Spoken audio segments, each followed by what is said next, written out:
இப்போ அதிமுகவோ திமுகலையோ யாரையோ ஒருத்தர் நீக்கிறாங்கன்னா, குறிப்பாக மாவட்ட செயலாளர் நீக்கிறாங்கன்னா, பொதுச் செயலாளர் ஒரு அறிக்கை விடுவார். என்னென்ன இந்த மாதிரி இந்த மாவட்ட செயலாளர் கட்சியிலிருந்து நீக்கப்படுகிறார்கள், கட்சியில் இருக்கும் யாரும் அவங்களோட அறிக்கை தொடர்பு வந்துருச்சா வச்சுக்கூடாது. வரலையா? அதான் கேட்குறேன், யார் ஃபர்ஸ்ட் வந்துச்சான்ற கேள்வி வருது. யார் முதல்ல அமிச்சாங்க, பின்னாடி அமிச்சாங்க, நடவடிக்கை எடுக்கப்பட்டிருக்கா இல்லையான்றது தான் கேள்வி. அப்போ பொதுச் செயலாளர் புஷி ஆனந்தா வேற யாரான்ற கேள்வி வரும்ல. நான் திரும்பவும் சொல்றேன், அதிகாரங்கள் பகிர்ந்து அளிக்கப்பட்டிருக்குன்றதான் நீங்க புரிஞ்சுக்கணும். ஆனால் ஆதவர்ஜுனா அவர்களுக்கும் அந்த அதிகாரம் கொடுக்கப்பட்டிருக்கலாம். நீங்க அறிக்கை கொடுங்கன்னு சொல்லிட்டு கொடுத்துருக்கலாம். கட்சியினுடைய தலைமைச் செயலாளராக இருக்கக்கூடியவருக்கு கொடுத்துருக்கலாம். கடலூர் ராஜ்குமார் அண்ணா நீங்க ஒரு அறிக்கை கொடுங்கன்னு, அதை ஏத்துக்க மாட்டீங்களா? அவர் கட்சியினுடைய நிர்வாகி இல்லையா? அவர் நிர்வாகியே இல்லையா? இதுதான்.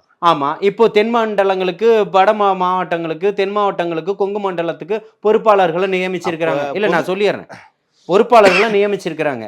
அப்படிப்பட்ட இடத்துல நீங்க அந்த பொறுப்பாளர்கள் நீங்க ஒரு அறிக்கையை கொடுங்கன்னு கொடுக்குறாங்க.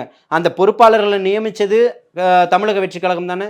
அண்ணன் பொதுச் செயலாளர் அவர்களுடைய தளபதி அவர்களுடைய வழிகாட்டுதல் பேரில் பொதுச் செயலாளர் தானே அறிவிப்பு கொடுத்துருப்பாரு.